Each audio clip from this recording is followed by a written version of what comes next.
What is going on, guys? Welcome back to another video of Forever Flame Racing Reviews. As you can see, I'm wearing a retro Max Verstappen 2020 racing cap. It's even got the Aston Martin on it. And I'm wearing this today because we're celebrating his fourth championship. He's done them in a row. First one in 2021, second one in 2022, third one, in my opinion, his most dominant, by far his most dominant one, 2023, and probably his most maybe impressive one this year in 2024. Just unbelievable driver this year. Started off with the best car, had a great start. Then his car fell like third, fourth best, and stayed consistent. Won the race in Brazil, and is now the champion of the world with 2 races to go in the season. Absolutely unbelievable. In the comments down below, tell me which one you think, which title is his best? Like, which year of these 4 title years are his best? I don't know. I think 22 was the worst. I'm confident of that. And then I would say 20, I don't know.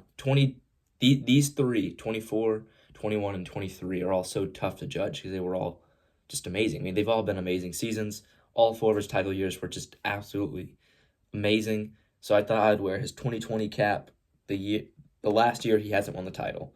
Max Verstappen, this 2020 was the last year he wasn't the world champion. I thought it'd be fun to wear his 2020 cap for this.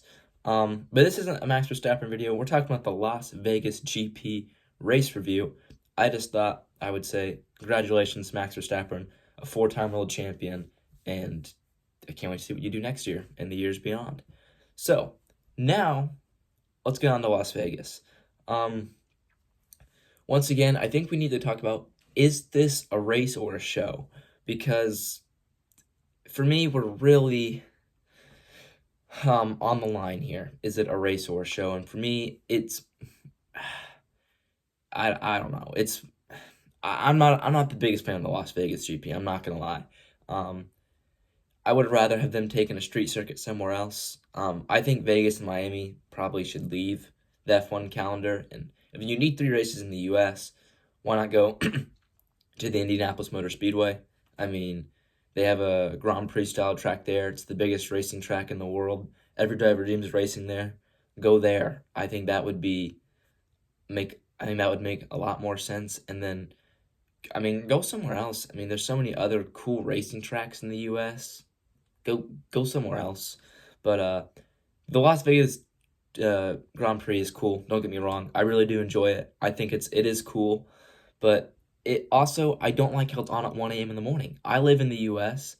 Yes, I live in Indiana, and the Las Vegas Grand Prix in Nevada, but why is it on at 1 in the morning? Like, for people in the U.S., that should have been like a 10:30 race. Now, I get the time is different in Nevada, and I have to factor that in. But for it to be 1 in the morning for a U.S. race, for me, that's just absolutely ridiculous. No idea why that was at all. I wasn't a fan of it. Like, there's 2 races that should be on at 1 a.m., and that's Japan and Australia for me. Whole other side of the world, I got to take my share getting up at 1 in the morning when the race on the other side of the world. I should not have to get up 1 a.m., stay up at 1 a.m. in the morning when the race is like 20 hours away from me. I just not a fan of that. I'm not gonna lie. I was not a fan of the 1 a.m. Let's talk about Mercedes. They had an absolute stunning weekend. Should have gone 1-2 in qualifying, but Lewis Hamilton, let's face it, he's not having a good season, and he put the car P10. I really don't know why. He probably should have gotten pole, but his pole went to teammate George Russell, and George Russell, from pole, dominated the race and won by 7 seconds, and Lewis Hamilton went from P10 to P2 in the race, so they still got that 1-2. Very, very, very, very good weekend for Mercedes. On a weekend like this, you question why Lewis Hamilton is leaving, but Ferrari also won a lot of races this year. They dominated in U.S. At the Circuit of Americas in Texas, and then they won the Mexico Grand Prix. And they won Monza, and then they won Monaco, and they won Australia.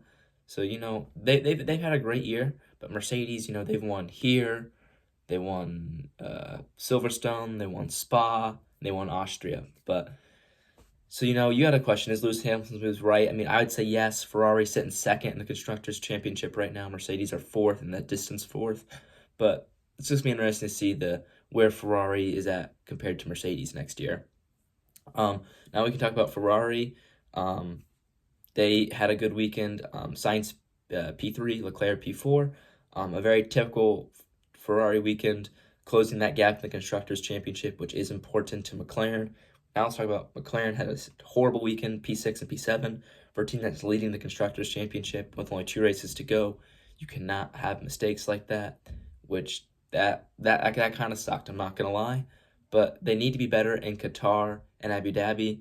And last year they were wrapping around Qatar, so I'm expecting McLaren to be the team to beat next weekend. And it's going to be very interesting to see where the field stacks up in Qatar, because it's a very different circuit compared to Vegas.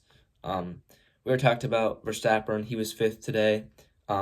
Perez, P10. I mean, he was out in Q1 again. For me, there's just absolutely no way Red Bull keeps him, but we'll have to see. If Perez was as hot as Verstappen, or maybe if he was getting those P2s and P3s in the beginning of the season behind Verstappen when they had the best car, Red Bull probably still would win this Constructors' Championship if they had a better number 2 driver.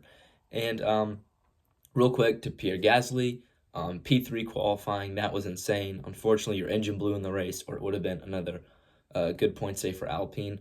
That was sucked to see. Haas went from 7th to 6th in the Constructors' Championship, jumping back ahead of Alpine. I would say, if you were to put money on who's going to finish 6th now, it would be Haas after this. Franco Colapinto crashing again. That wasn't good to see. I do think Franco Colapinto is a little overrated. Now, don't come at me in the comment section, but he probably is a little overrated. He's gotten points, but he has shunted the car a lot. He had 2 shunts in Brazil. He completely crashed the car. Huge shunt in Las Vegas this weekend in qualifying. So you got to ask yourself, is he a little overrated? And I say yes. I think a reserved role at Williams and F2 next year would be the best thing for him. Although I would not surprise me if you don't see him at Racing Bulls alongside Yuki Tsunoda next year. But that's all I got to say, really, on the Las Vegas GP. Congrats to Max Verstappen, and see ya.